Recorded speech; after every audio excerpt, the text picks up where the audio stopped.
বোরা ক্যাবে থেকে বেরোনোর পরে নানান রকমের দোকান পাওয়া যাবে। এখানকার স্পেশাল বাম্বু চিকেন আর বাম্বু বিরিয়ানিও কিন্তু পাওয়া যাচ্ছে। আমরা যে চিকেনটা নিয়েছি এর মধ্যে 500 গ্রাম চিকেন আছে। চিকেনটা যখন বাঁশের মধ্যে দিয়ে রান্না হয় তখন চিকেনটা একেবারে ওজন করে বাঁশের মধ্যে দিয়ে রান্নাটা হয়। আর এই চিকেনটা 250 গ্রাম 500 গ্রাম যে যেমন চাইবে নিতে পারে। আর সত্যি চিকেনটা খেতে অসাধারণ ছিল। এরপরে চলে এলাম আমরা হাটিগোড়া ওয়াটারফলস। এখানে এসে রিহুর খিদে লেগে গেছে, তাই কলা কিনে রিহু একা খাচ্ছে না, সবাই খাচ্ছে।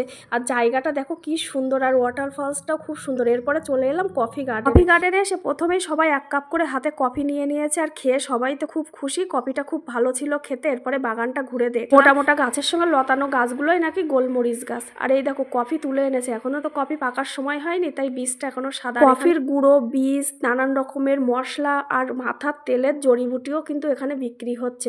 আর এই দোকানগুলো বেশ সুন্দর সাজিয়ে নিয়ে বসেছে। এরপরে চলে এলাম কালীগন্ডা ভিউ পয়েন্ট। এখানে এসে ওই নানান রকম খাবার খেয়ে শরীরটা এত খারাপ করলো, তারপর আর ভিডিও করা হয়নি, কিন্তু শিক কাবাবটা খেতে দারুণ।